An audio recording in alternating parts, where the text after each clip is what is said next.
Shailendra Singh, also known as Sustain Mantra. Shailendra, Shailendra sir is sustainable development strategist with keen appreciation of the impact of climate change on business models. He has done Bachelor of Chemical Engineering, UDCT, Mumbai, and MBA, JBIMS, Mumbai. He has over 3 decades of technical and commercial experience.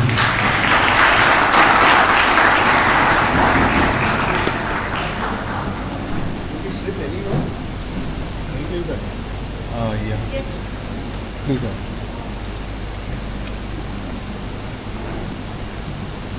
He has over 3 decades of technical and commercial experience in chemical, plastics, and packaging with leading global MNCs in Asia Pacific region in senior leadership role.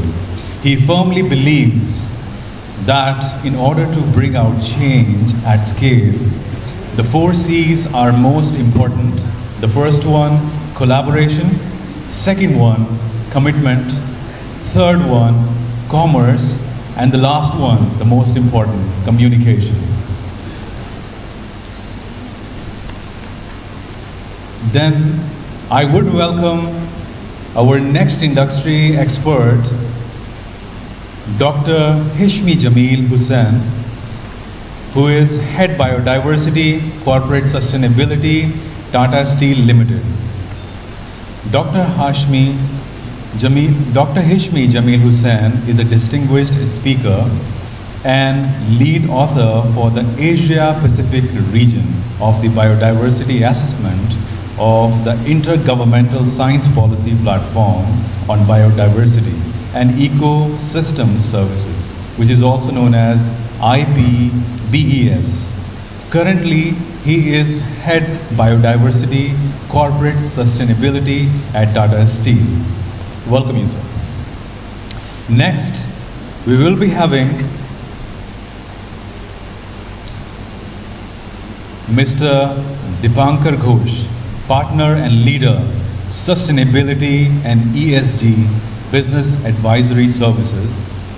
Mr. Dipankar has done BE and MTech in Chemical Engineering, PG Diploma in Management and Chartered Engineering, Institute of Engineers, India.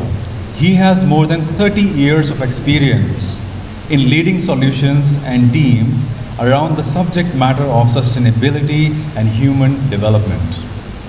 Climate change, ESG, resource efficiency, sustainable technology, renewable energy, and climate financing as well. He has worked with clients across geographies including corporates, governments, multilateral and bilateral agencies as well. Welcome you, sir. Welcoming the next industry expert, Mr. Rajat Srivastava. He is an experienced professional with over 16 years of experience in environmental and sustainable services. He leads the country operations for ESG services for Jacobs Engineering Group in India, where he is involved in providing a wide variety of sustainability and environmental services, which includes decarbonization, environmental climate change advisory, circular economy, and other broad range of ESG services. Welcome all of you, sir, for the panel discussion. Can we have the big hand, please?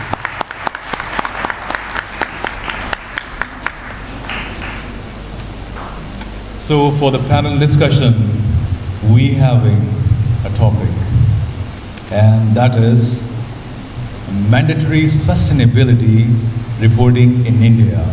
And for that, I would request Dr. Hishmi Jamil Hussain to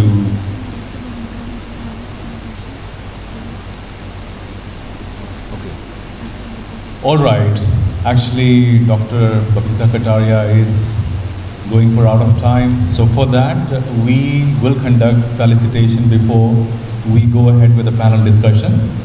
So I would like to call Dr. Babita Kataria for that. She is the placement officer of Jamia Hamdard University, and I would request her to felicitate and welcome all the industry experts. Thank you. So good afternoon, students. आवाज नहीं आई. Good afternoon, students. Yes. Now I think our environment is lively.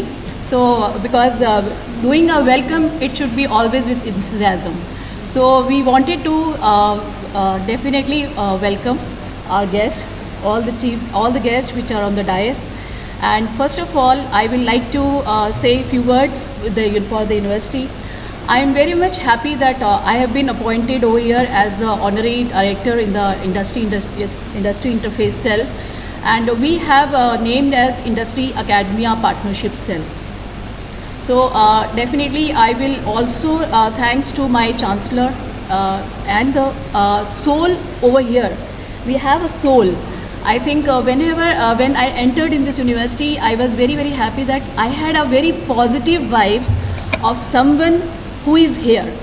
So it is in the name Jamia Hamdard. So यहाँ पे मैं हिंदी और English दोनों का इस्तेमाल करती हूँ, जिससे कि मैं अपनी पूरी की पूरी पूरा का पूरा एक्सप्रेशन दे पाऊँ, अपना सब कुछ बता पाऊँ कि जो यहाँ पे हो रहा है मेरे साथ. मैंने अभी 8 महीने पहले यहाँ पे ज्वाइन किया and I am very happy कि वो जो पॉजिटिव सोल है हमारे चारों तरफ, जो हमारे हकीम जी हैं जिन्होंने इस यूनिवर्सिटी को बनाया, उन्होंने ऐसा नाम दिया हमदर्द. और वाकई ये बात थी कि हम यहाँ पे आके एक दूसरे का दर्द इधर से उधर आदान प्रदान कर रहे हैं, एक दूसरे का सुख. आज हम we are so happy over here, every face is smiling, and this is only because of him, because I am also smiling and looking on you and I am feeling so happy. And I thanks to the chancellor sir, to Hakim ji, and to our Vice Chancellor, Honorable Vice Chancellor Sir, that he has given the opportunity to serve this organization, Jamia Hamdard. Now I will just give you a small story of Industry Academia Partnership Cell which we are running over here. We have number of programs. We have 12 programs here over here in this university, and we are trying to develop a central cell of this university where we will be inviting all the industry people, not only for placements. We are not talking about placement. My fundamental thinking is that if my student is ready for the industry, no industry will leave my student. So I am working on those terms and conditions that my student should be developed like that, so that industry will ask me, give your students to us so that we can work with them. We wanted to work with them. So we wanted to work for the students, and for the I request all my faculty members over here that definitely please keep a keen eye on these students, because they are going in the industry, they are the next masters, they are the next employers, they are the next employees. So thank you very much, and I really welcome Mr.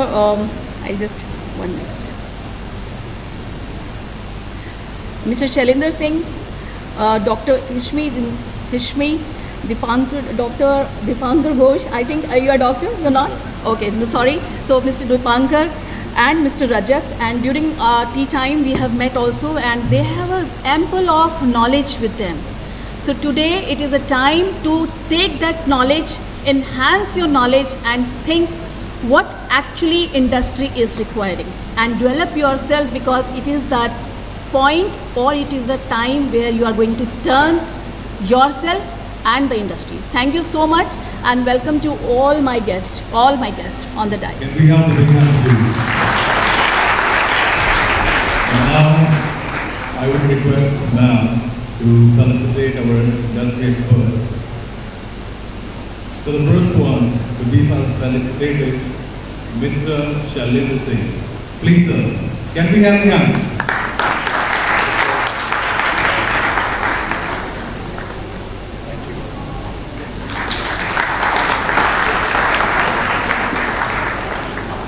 Now, Dr. Ishmi Jamil, please, can we have the hand?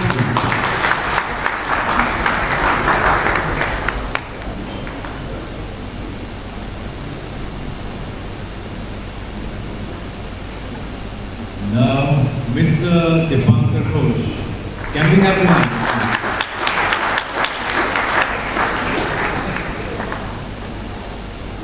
our next industry expert will be Mr.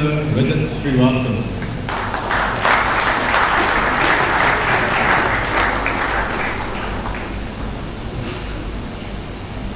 Thanks so much. Thank you so much. Can we have the hands please once again?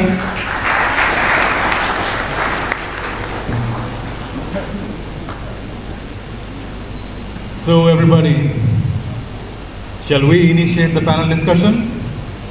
Yes? Everyone? Fantastic. All right.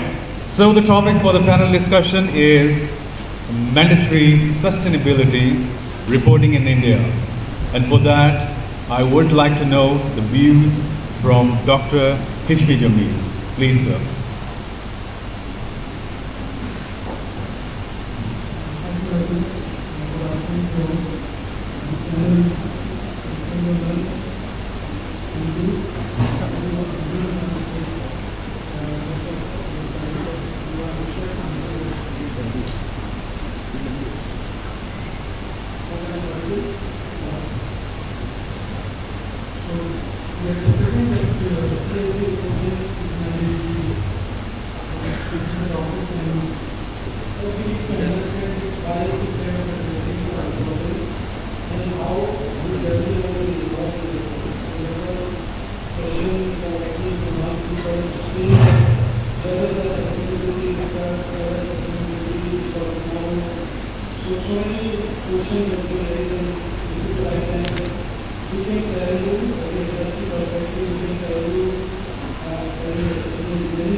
help in contributing it. So it is not just something that the government is really responsible or this is something that the independent is responsible. This is the responsibility of each individual. So no already numbers and this is also when we are talking about our working, so directly is correlated with your performance in the CSR fund. When you are talking about the CSR fund, so you are talking about how many people you are working with your program and how many people are going to change your life. And this is a part of the ESG report. So when the ESG report is integrated in such a way that your sustainable development goals, your ESG targets, and your business objectives, because every business is not changing, the world is changing. So we do not know whether how the system will change, how the system will act for the other investments. There are the respective categories. Sometimes we know that our business goes to what creating the other things. Now I will say this is correct. So why do people are going to do? Because we have not designed the business that one day this plastic will be a problem in the distribution. Similarly, we are in the steel industry, we know that the steel is going to be replaced with other materials. We know that the people are there, they are ready to be started from everything. Not assessing that people are investing, looking at how this new material will work for it. When you look at the other that the electron will be one of the resources which is going to be replaced with hydrogen. Now there are companies that are producing that we are replacing all these tools with the hydrogen. So the future is very, very different. So maybe you are ready to make a target to the position by the world. Thanks very much. Mr. Deepankar Ghosh, please, your views.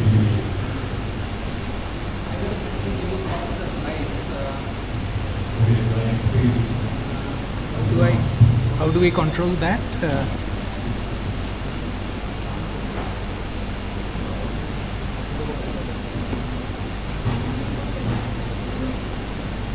इसी laptop में है ना? जी जी तो इसको ऊपर नहीं ये हो जाएगा अच्छा हाँ तो वो लैपटॉप यहाँ चाहिए तो फिर इनसे हम कर पाएंगे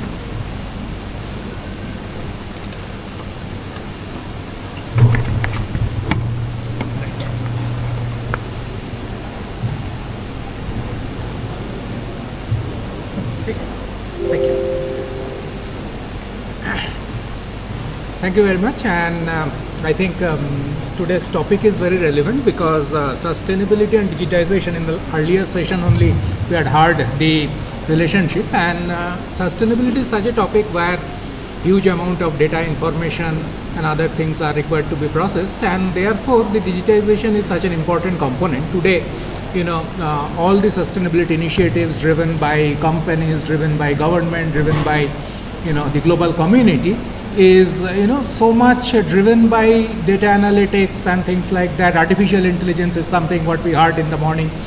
So I think this is a very strong relationship between sustainability and digitization, and also the topic of this particular session where we are talking about the reporting requirements, and the reporting is something where again it's not that the organizations or government what they are doing, it is a disclosure of what is being done, so that it creates a traction, it creates a synergy between different types of organization, between companies, private companies and government, and so on and so forth. So this disclosure is so important, and will be what I will do, I will talk about a few of such global initiatives and standards and frameworks which helps organizations to disclose the sustainability or ESG performance. Right. So many of you hear the term sustainability as well as ESG. I will just demystify that a little bit. See, what happens classically, sustainability is something which we call triple bottom line sustainability.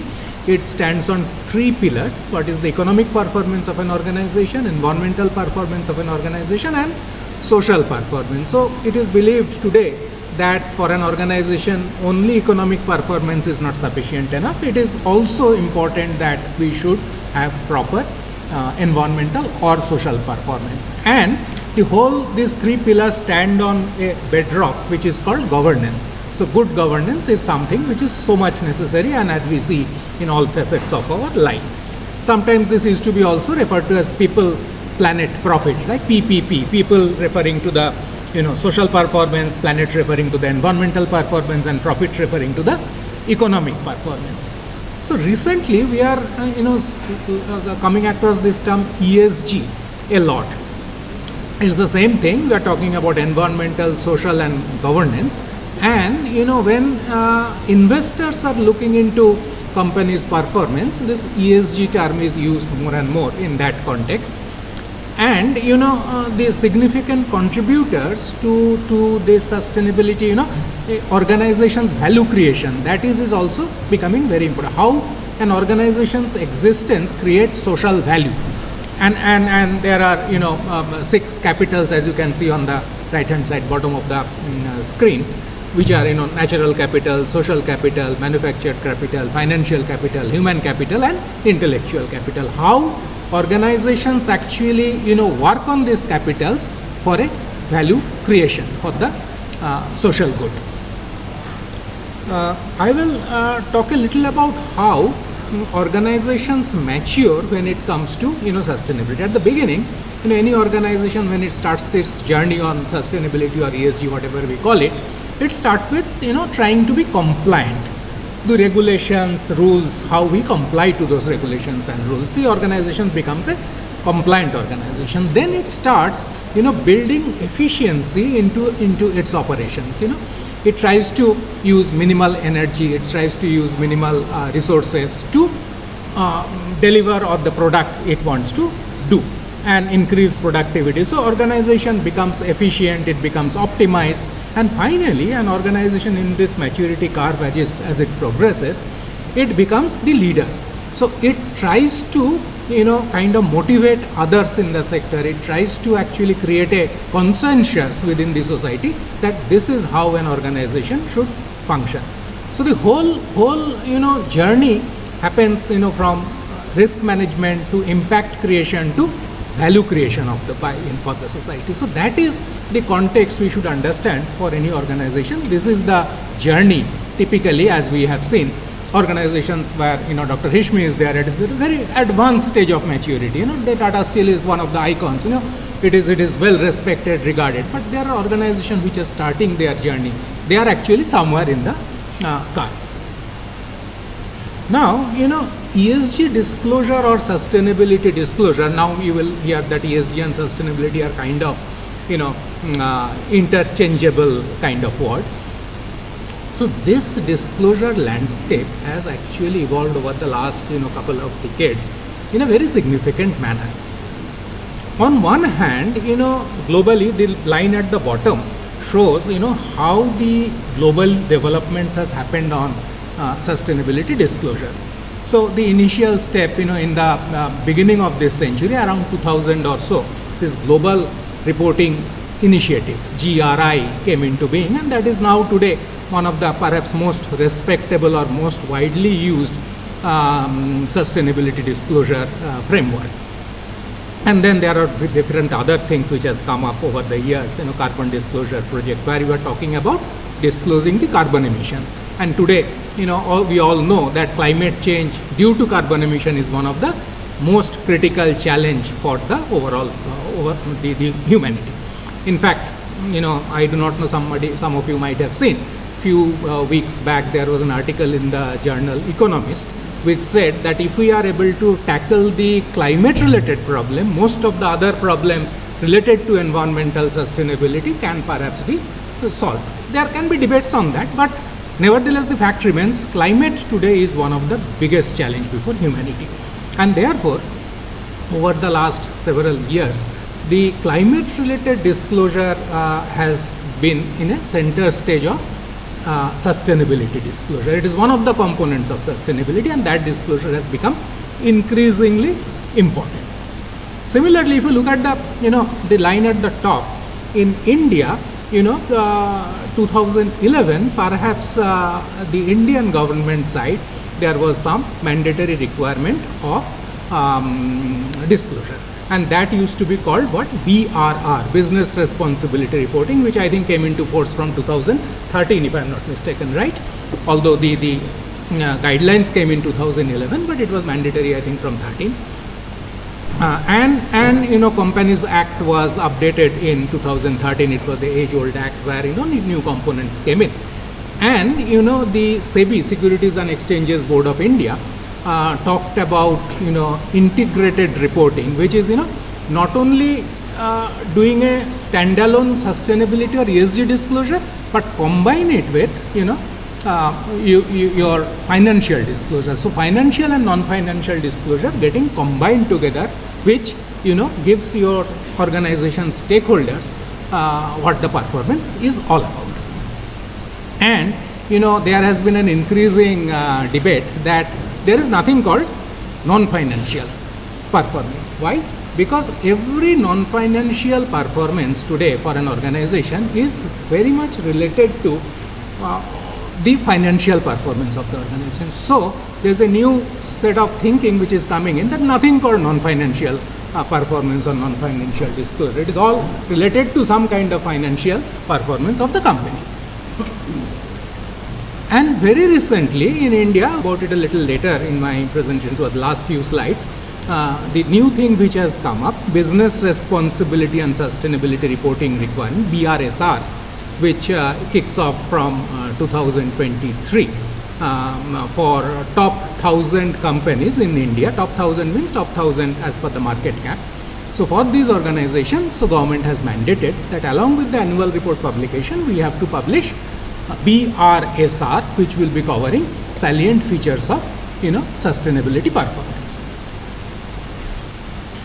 Now there is a huge plethora. This slide, if you see, there's a huge plethora of disclosure landscape. There are frameworks, there are ESG ratings. Dr. Rishmi was talking about DJSI. MSCI is also there. Dow Jones Sustainability Index, that is DJSI. Sustainalytics, an Indian-based organization, has come up with sustainability matrices.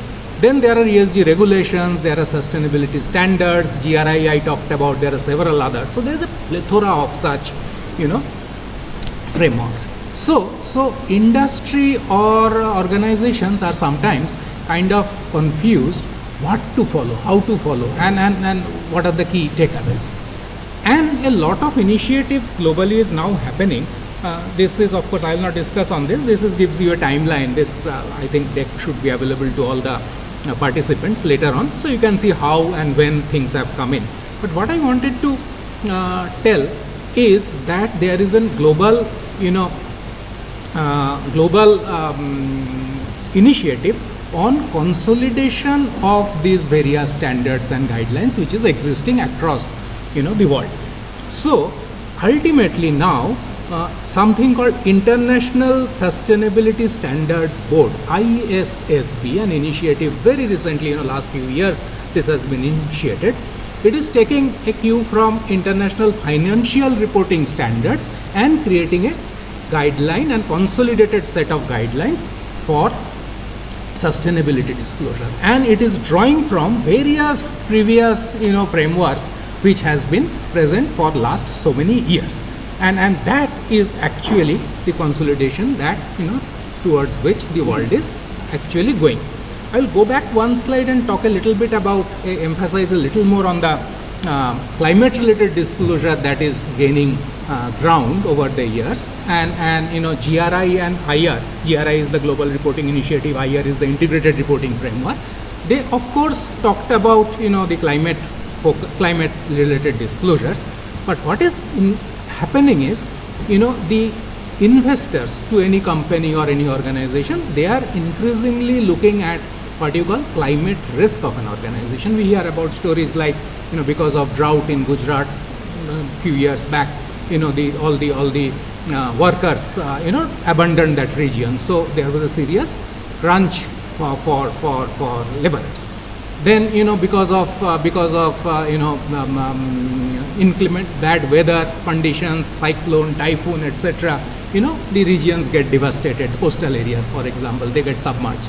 So there is a climate risk for any business entity, any organization. So the investor, if I'm investor to an organization, I would like to know what is the climate risk this organization is facing, whether my investment is secured or not.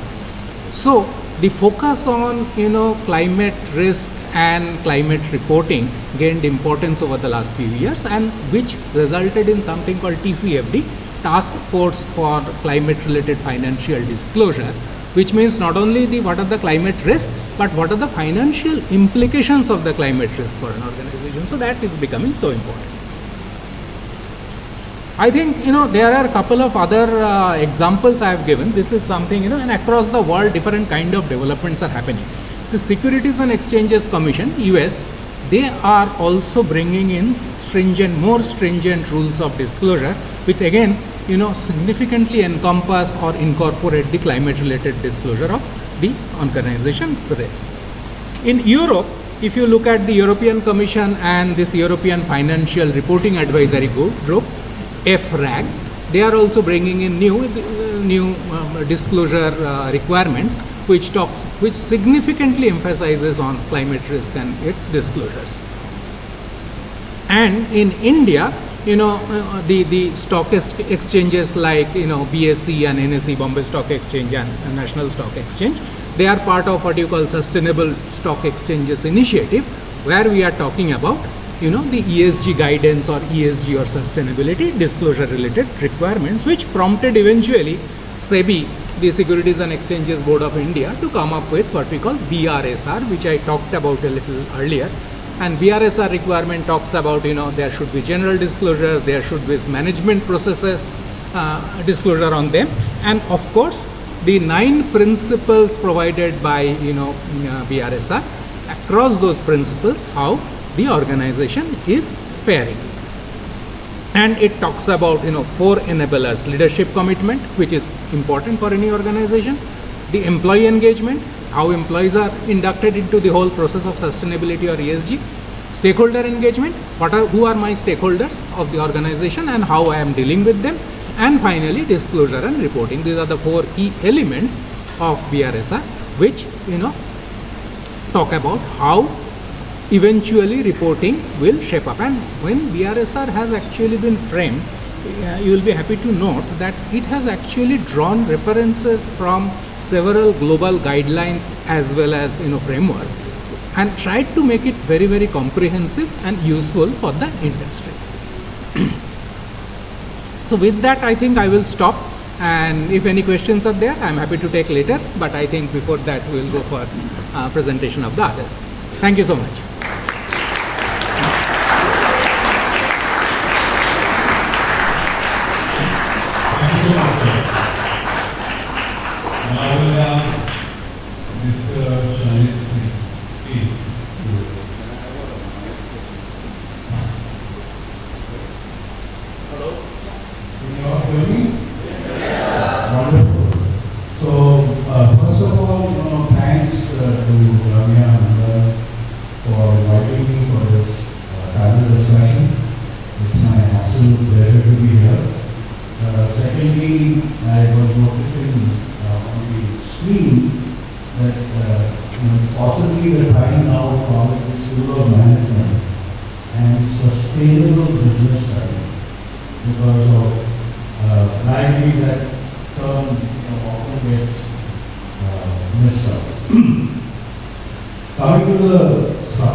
Society, with environment, with suppliers and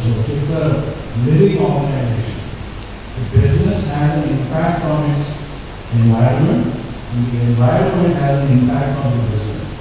So that's the first principle. Now, nothing I'm going to say here, you haven't learned already in your management studies. The second one that most businesses will consider is what's the risk to my business, right? And so many of you have heard this popular term called VUCA, volatile, unpredictable, and how you manage a business in this volatile and unpredictable world. What we'll hear now is the word resilience. So despite all these things that's happening, how do we make our business resilient? Now, in order to do that, the management of the company has to be aware of the risk involved. Let me tell you a couple of interesting statistics. Climate risk, biodiversity risk, these were not even in the top 1,000 global companies board meetings till as late as 2013-2014. It's only in the last 5 to 6 years that these have been recognized as a risk and therefore gets discussed at the board level. So it's very new, and this is important for people like you because you're starting your career. By the time you join a company, this may become common things that a company talks about. So at the heart of it, it's about risk management. Any good business will manage its risk. I mean, COVID was a great example where supply chains got disrupted, suddenly you had to change your business models, many companies went bankrupt, and now the war has happened and so on. And imagine there is a climate event, of that nature. How do you protect your business? So that's sort of the third thing. How do you get companies to focus on this, and use the word business responsibility reporting? So responsibility means it's not just about making money, it's about ensuring that you are creating not only economic capital, but also social capital and natural capital. You're giving back to the planet what you're taking from it. Now, in that context, when you have these frameworks and reports which are in public domain, so if you're a company listed on the stock exchange, it's a report that you put out that any one of us can read. It puts an onus on the management of the company to factor these risks, to discuss it internally, to organize themselves to overcome this risk. So that's one purpose of having this reporting need. And so, why is risk management important? What do most businesses do, right? They need money to run, to grow. And where is that money going to come from? From investment banks, from private equity investors, people who have capital. So they want to know how are you managing your resources and how are you protecting yourself against this risk due to climate and social factors. So if you remember these three things, you're on good basic ground. And there are details about the GRI framework and BRSR, and it's actually based on 9 principles of responsible investment. So look that up on Google. What are the principles of responsible investment? The BRSR is from that and the GRI framework. The last thing I want to say, and I end here, the question is India doing enough? Top 1,000 companies by market cap. You know how many companies are there in India? They are into millions if we take into account MSMEs and stuff. So is that enough? That the top 1,000 companies are working? And one can answer yes or no, but I personally believe that it's not enough, but at least it's a beginning. And so if these top 1,000 companies practice the principles of responsible investment, that the message will percolate in the communities that they interact with, in the supply chain. They will talk to their vendors, they will talk to their employees, treat them well, and so on. So, BRSR to me is the first step. We will see several evolutions over the next 5 to 6 years, but it is here to stay. And therefore, as students of management and potential leaders, this is going to be the single largest topic that you will have to deal with in the coming 20, 30 years, 40 years of your career. So there's always plenty to do.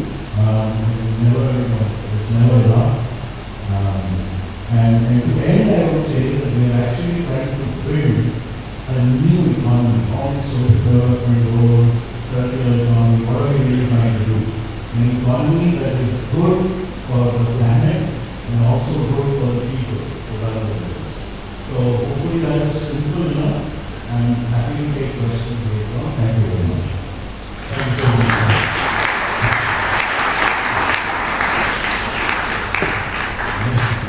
Next, I would request from Mr. Srivastava, please. Few words.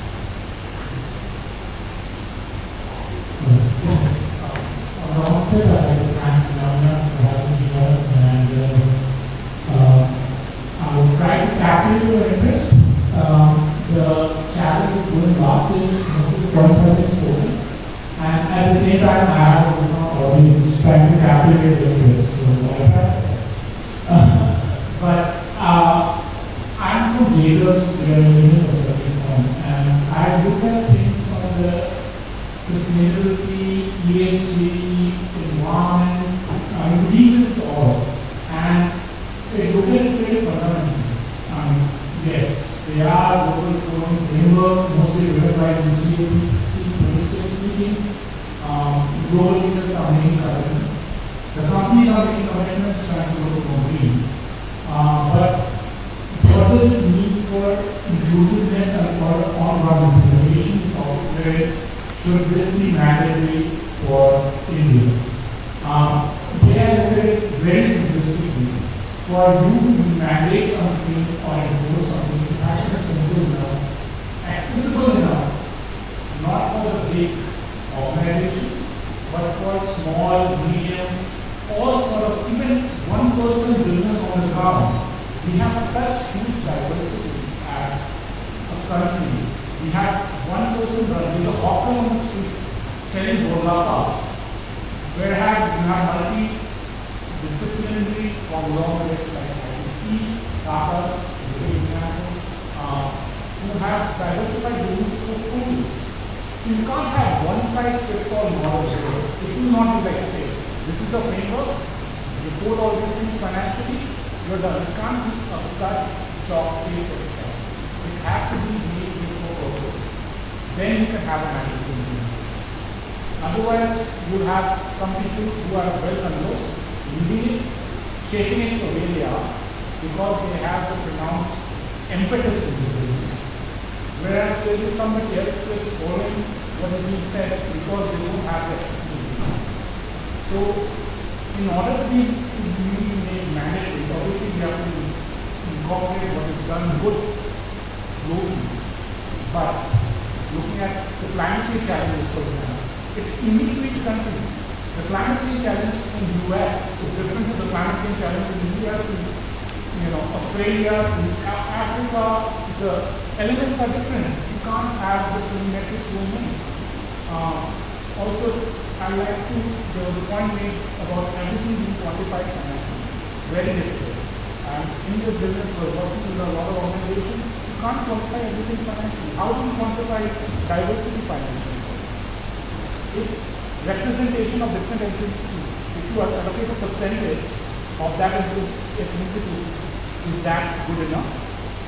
No, you need to make it more holistic.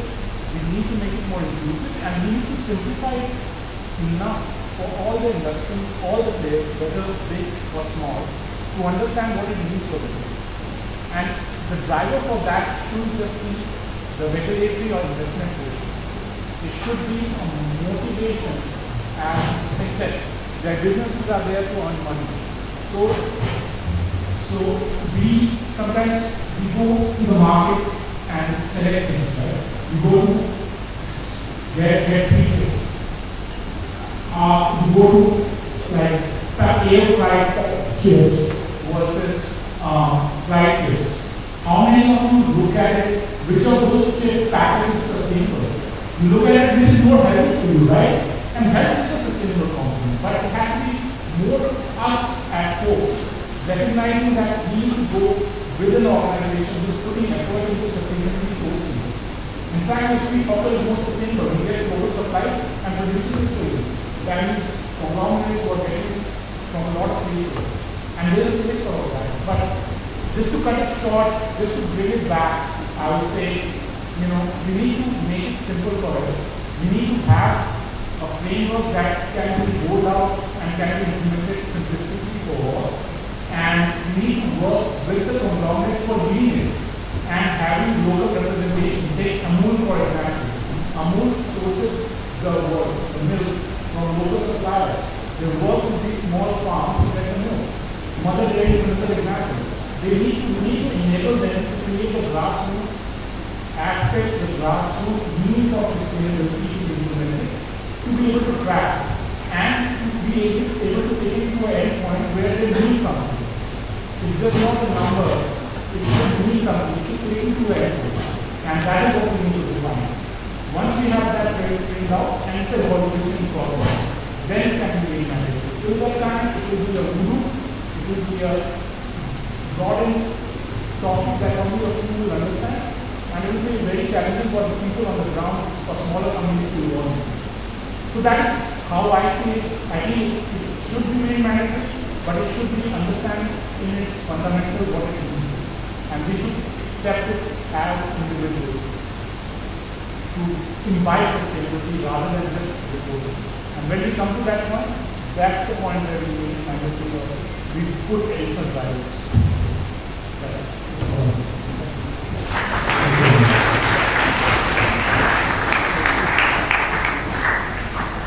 So once again, I request all of you with warm hands for all the industry experts. Once again.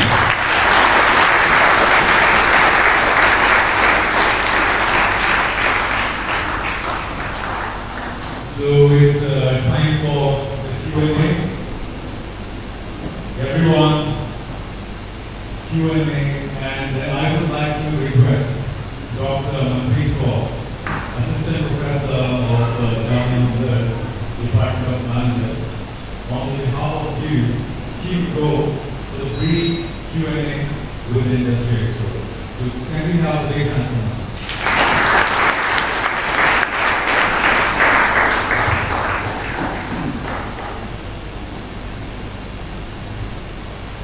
Thank you so much to our esteemed panelists. I'm sure our students have got a lot of clarity today regarding sustainable reporting and the challenges which organizations are facing.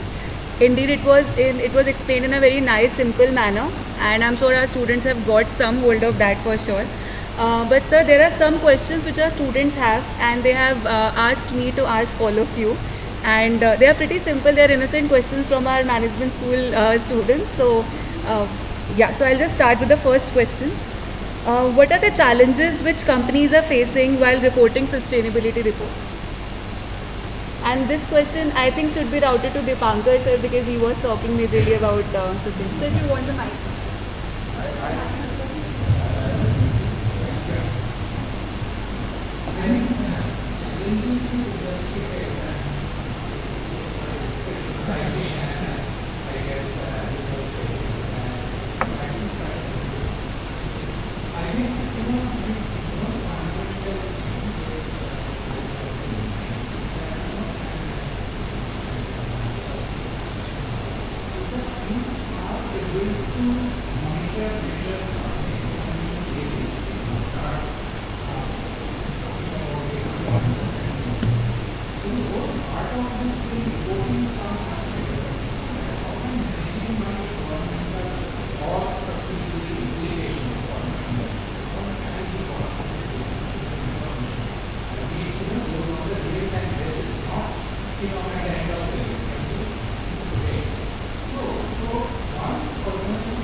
should, I mean, how my board should, what are the issues my board should consider to discuss against, so that is what things go wrong, and that is the challenge which industry needs to work on.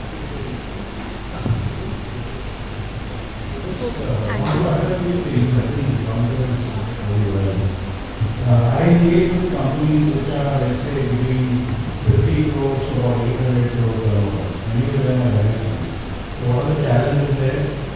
First is the confusion around what is the sustainable, not even reporting about. So like, let's say, where do we start, what do we do? So that's first challenge. The second challenge is how a sustainability action is beneficial for the company. Most companies are thinking bottom line, So how if I do this, it will help me in my bottom line. Third, I have come across, and I'm talking about family-run businesses, respected investors who have said, I like what you're saying, but I do this next year. But why should I do it when my neighbor isn't doing it? So there are these things about where is the fire? We all talk about climate risk, climate change, but बारिश होती है, droughts होती है, but on this time, where is the fire? So those are the things. Once they get over, and I think the central point is if you can draw a clear line of sight for the owner of the business. So if you did these actions around sustainability, here is the return on those actions and resources employed, that's when the tipping point happens. Last thing I want to say is once you have crossed the tipping point and people realize the benefits, then it's like a train with no brakes. People want to know, so they see the benefits. And lastly, you cannot remain excluded from this. It's a global phenomenon. So somewhere or the other is going to impact it. So those are some real life challenges.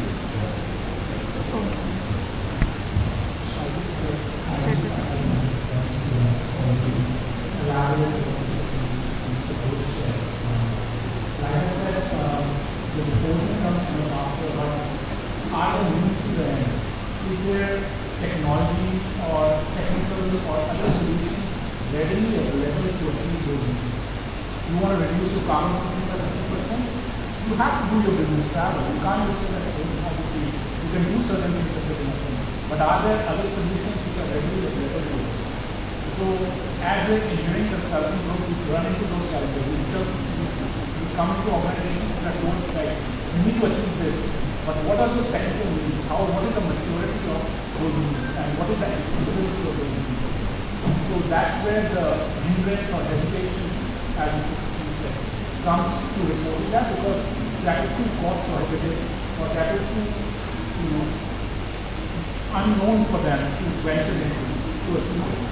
So we have to make it more accessible, more available, more understandable for everyone to make that more inclusive as I say. Okay, thank you so much for answering that question. The next question is again a simple question by a student, that is, are sustainable businesses today in India are getting any special grants from our government? To the best of my knowledge, there isn't a specific grant if you are, sustainable business. So there is a lot of policy work being done. For example, there's a national resource policy that we work on, where things like water, air, even waste would be considered as a resource. Between works in 2018, 2019, government is looking at policies that will help the MSME to, and one classic case that everybody knows right now is this whole ban on plastic, right? So the Ministry of MSME has said, if you are one of those companies that is affected by this ban, we will give you a soft loan to help you transition to another business model. There are several work that's going on circular economy, but I can't think of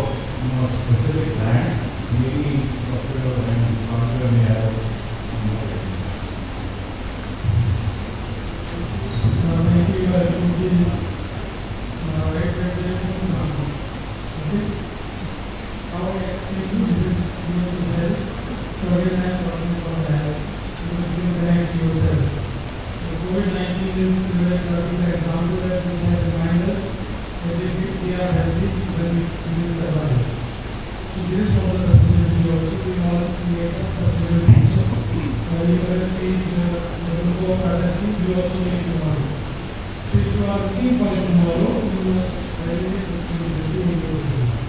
But the direction you are getting, there is no monetary benefit. I want to tell you clearly that the sustainability is a very, very costly stuff. If I want to implement something which is conserving the environment, that has very cost. And there is a business model that how this money which I am investing on biodiversity conservation, how the money which I am investing on circular economy, and how I am investing the money on conservation of the water, how this will help the future. So we are looking to get benefiting. You are practicing machine production. There is research which is published, and there is clearly shown that the climate change is happening around us, which is very drastic, which is very, very unpredictable. If you want to make yourself, your society, everything the same, you need to act upon it. What happens that until the World Economic Forum and IMF does not release the non-economic risk or the risk, there are not only corporates. So last year the topic which was it was not related to disease, the COVID-19, which is close the world. So now everyone is thinking that how we can reduce the risk related to the COVID-19. We all know that the climate change is another very big risk, but much more bigger risk is the biodiversity loss. And no one, I think, in the world is not thinking how the biodiversity loss is a bigger risk in the climate risk, because this I want to give you the example and you can correlate how the sustainability in the future and what are the benefits of it. When the climate change is happening, because of loss of the biodiversity, these changes are more severe. If you guys remember in 2005, most of them were very big, very small, that time the tsunami has came. So which are the areas which were protected by the tsunami? These were the areas which were regular and low. So now this correlate, you need to invest on the nature, now there is the nature restoration. So those who are investing on the nature restoration, they are capturing it back in the carbon credit. They are capturing the future market. The EU has put some number of taxes, so you can get the benefit if you are investing on the nature. We talk about the TCFD, you know the newest member. I am working on another very new framework with the TMFD, Task Force on the National Limited Financial Disclosure. It is impossible to correlate these financial losses in terms of the nature loss. But we have to make something, some metrics which can help us to understand these are the risks which are associated with the climate. So if my business is shutting down for 2 days, how much monetary loss I am having? For reducing this loss, what are the actions? Similarly, this nature, which is habitats loss, you collect from last year, we lost about 85% of the wetlands. The loss of the wetlands, it is because of flood in the cities, like in Delhi, a small village. Recently, in Uttar Pradesh, many parts of India, you go to the one of the activities we also try and talk more on these statistics. Because the time of Australia, I am not talking more on these aspects. So how the business can be resilient, that is basically the sustainability. And it is only the benefit. Now we are working with the government, we are talking at the institution level, creating advocacy, and people who are investing on the sustainability, they must get some of the extra benefit. But these benefits cannot be explained in the monetary terms. These are the leaders who are thinking beyond 2100. Many of us do not realize that time, but people are working on it. Thank you so much, sir. Just because of the paucity of time, I have just one last question, and then we can proceed for lunch. It is quite a good question just to wrap up this whole event, and that is how we as students contribute towards sustainable development of our country. What students can do actually about that. Major problem is the first question was what is the challenge? Challenge is that we do not know. Until unless I do not know, my understanding is high, I cannot work on. This is similarly with the sustainability reporting, that many of us don't know how to do the reporting. As a student, because there is so many job opportunities, the people who know the issue of sustainability, and if they are writing in the city that they know about the reporting, integrated reporting, DGS, they know the name, they know the job. So as a student, you can still, so some of the framework which has been shown here, my suggestion is just develop your knowledge about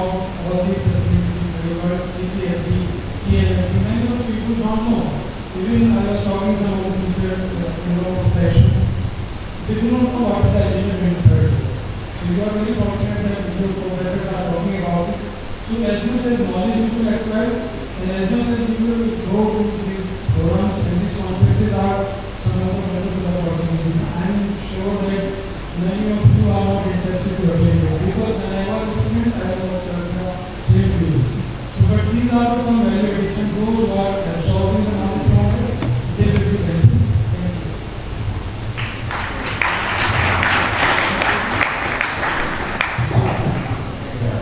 So thanks. I mean, whoever asked that question is a brilliant question.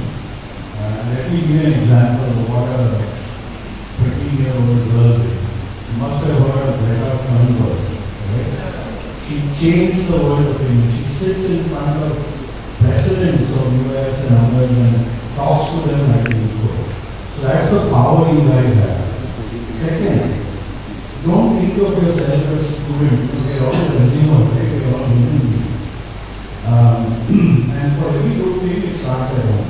So, like he said, be aware of, if you know you can calculate your own carbon footprint, you know, do you, for example, at home, segregate wet waste from dry waste?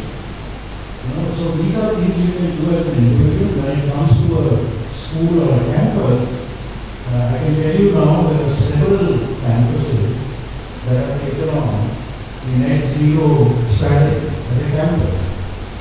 Remember, this is a living organism. You are consuming power, paper, water, natural capital. So how do you make sure that you are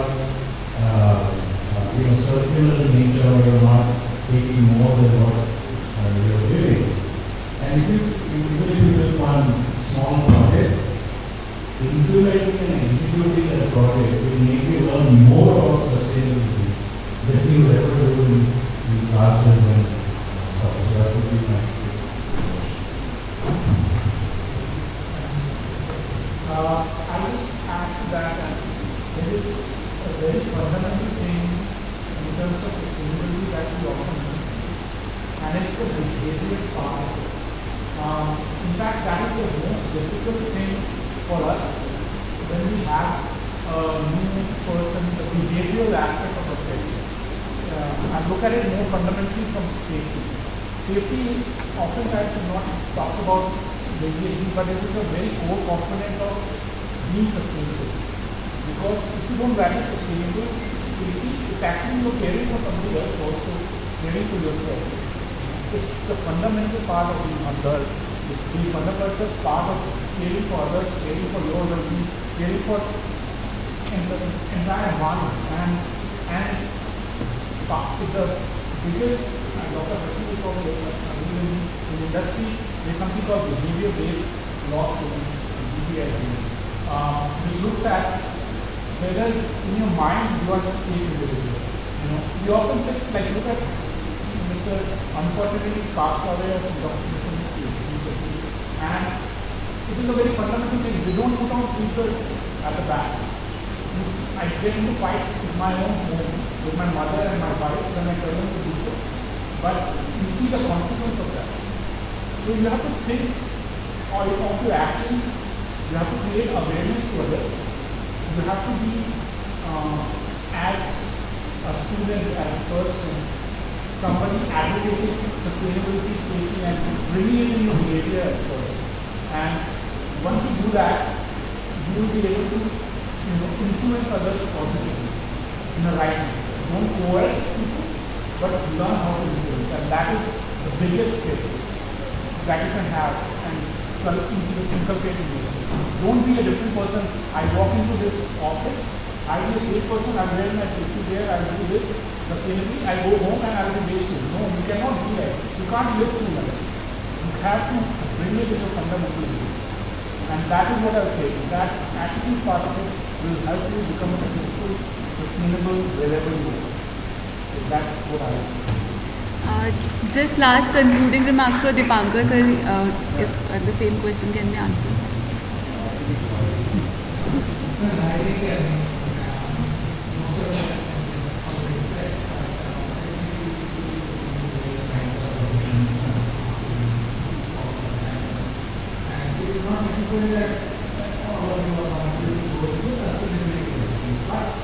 today sustainability is not about a specific profession or a stream. Today, industry, business, organizations are trying to invite sustainability in all the functions.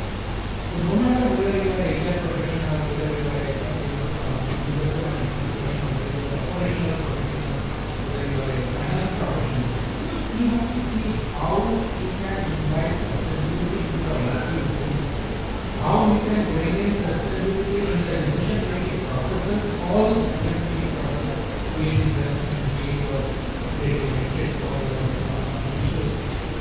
And that is how you will be a responsible citizen, a responsible profession, a responsible leader. Think of that. I don't think sustainability is a separate stream or a separate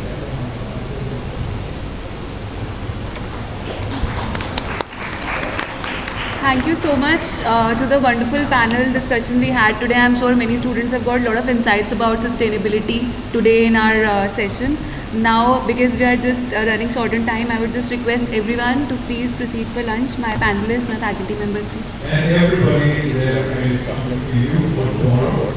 Tomorrow we will see everyone here at 12 p.m. for the panel discussion second. And then again at 2 p.m. And then again at 4 p.m. for the directory session. Now you may proceed for that, please.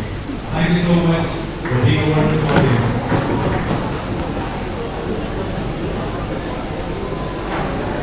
Wasim भाई bag